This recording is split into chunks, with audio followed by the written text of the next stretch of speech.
I am Linda Fintelberg for Biz News. The residents of Mamelodi are on the verge of realizing a long-held dream, the creation of a skate park near the Mamelodi East Police Station. And it's all thanks to the dedicated efforts of Poelo Mofolo, the founder of the Mamelodi Skate Club, who's in the Biz News studio with us. Hi, Poelo. Welcome to Biz News. So, can we start off? What inspired this idea of a skate park in Mamelodi? I would have to say the seed was planted many years ago. I grew up in a children's home, and the lady who owned the children's home used to bring her son with her to the children's home.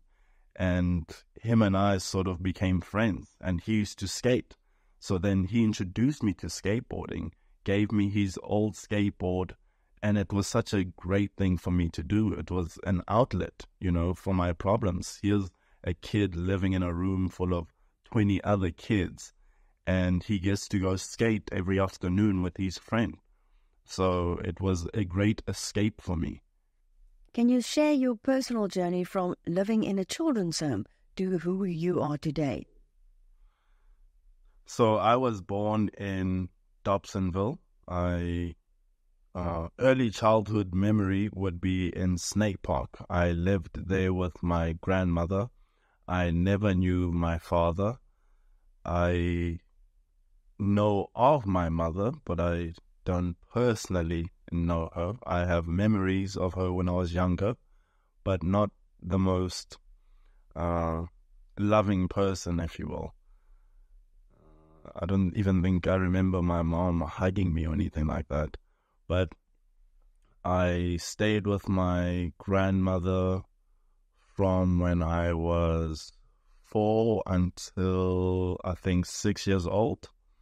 And she also didn't want me, so she sent me to a children's home in Dobsonville. But that children's home was actually illegal. So one day, police and social workers came and they raided the place.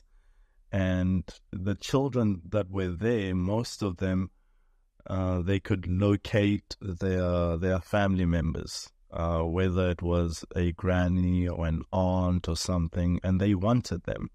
And I was part of the kids that their families didn't want at all, So they took us to a place in Roodepoort.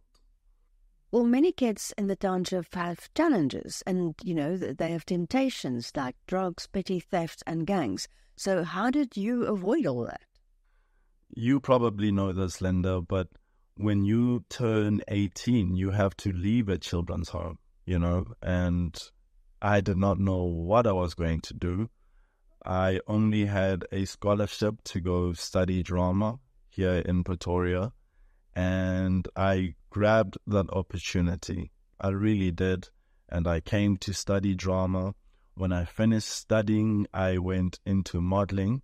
Like I said before, I did adverts, I did a lot of modeling campaigns, and that helped me also to pay the bills and to gain experience, because what I was pursuing is acting. And acting was also an outlet for me, even when I was living at the children's home.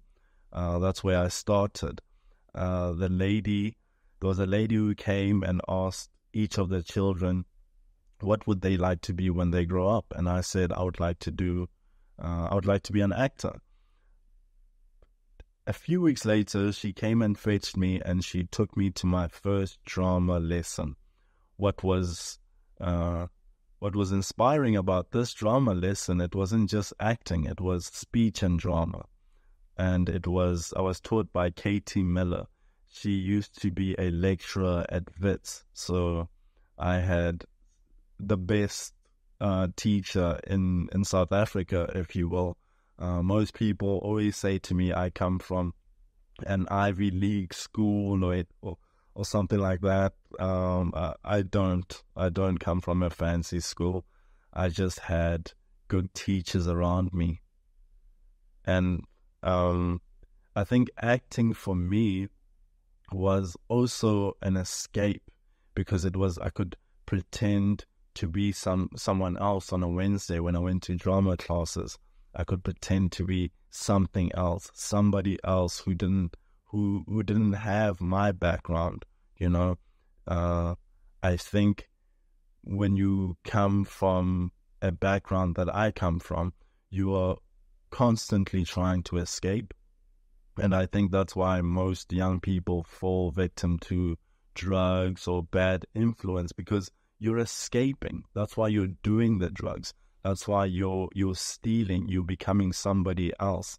And I think me pursuing acting was just doing that in a positive way. You know, mine was more of an art. I could pretend to be someone else. And I also did aesthetics. I did many aesthetics, even at fancy schools at Crawford and Sandton. My Katie Miller, which was my drama teacher, she used to take me there with all those kids, you know, and it was something else because no one even came to watch me. And I used to win those aesthetics. And it was really sad, but the fact that I had a teacher who took me all the way to Sandton to perform poems, to do drama plays, it was really inspiring because she made me believe in myself, to say, hey, you might not have what other kids have, but look where you are. How did you manage to capture the attention of Minister Dean McPherson? I must be honest with you, Linda. I nearly gave up. It really started to feel like it was never going to happen because I had been speaking to so many politicians, so many officials, and it just seemed like no one was interested in building a facility for children and youth, especially if it doesn't benefit them, you know? So I started to feel like, you know, this might not happen. But when I looked at the political landscape, there was hope coming, and it was the GNU. I looked at the new minister, Mr. Dean McPherson. He had Instagram, and we run an Instagram page called the Mamelodi Skate Club. That's where we post our activities and what we are up to with our programs here in Mamelodi. So then I got the courage to text him over a DM on Instagram. I told him about the challenges that I've been facing in trying to get this vacant site, and that is owned by his department. I promise you, he replied immediately, and he said to me, I love what you are doing for your community. Please give me your number. But then I thought, you know, it's a nice compliment, but is he actually going to do anything? The next day, when I woke up, I had a few missed calls on my phone from a number I don't even know. Then I just ignored it. Literally, maybe moments later, I receive a WhatsApp message saying, hello, Poelo, this is Dean McPherson, the new Minister of Public Works. Can I call you? I was stunned. I was really surprised. I immediately replied and said yes. And he called me immediately, and him and I spoke, and I was very surprised by his demeanor. Such a gentleman, someone who, a real South African, a real patriotic, you know, and he speaks like you and I are speaking right now. He's not living in this bubble. And he immediately said he will do everything in his power to get me this land to build the skate park / educational center. And what I was also surprised by is that he never spoke to me through a PA or through an official. He called me personally, and that needs to be applauded.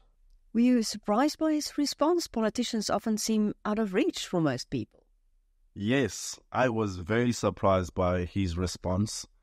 I was particularly surprised in him actually coming to Mamelodi and meeting with me. We actually did a site visit with the minister. And that to me is just so surprising. And we need more politicians like Dean McPherson. We really do.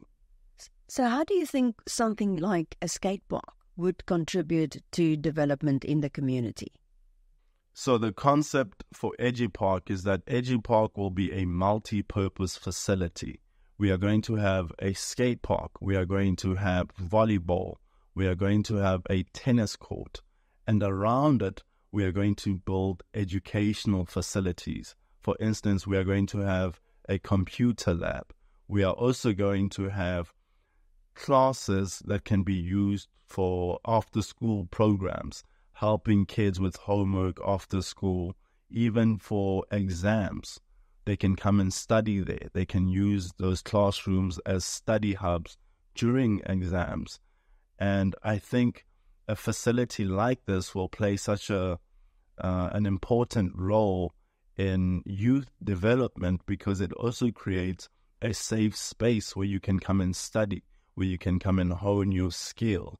So my whole thing was, if you build a multi-purpose facility like this, a child goes to this facility for skateboarding, for instance. They are there for skateboarding, but then they see, oh my goodness, you can actually get helped with homework here. Oh, they are doing drama lessons, so the sporting side of the facility is more of an attraction. It draws the youth and children. And then when you have them there, then they realize, wow, I can actually do so many other things. There's so many opportunities at Edgy Park. And I think it will have a beautiful impact on the children and youth of Mamelodi. Are there any other projects or initiatives you're passionate about that you'd like to pursue? Yes, there are other initiatives that I'm interested in, especially relating to Edgy Park.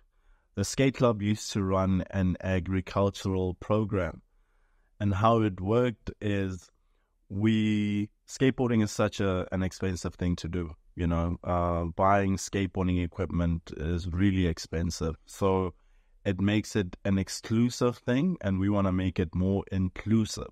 So we used to work with sponsors. Sponsors used to sponsor skateboards, wheels, trucks. And what the skate club did is we partnered up with a local NPO here in Mamelodi, and they used to have a garden.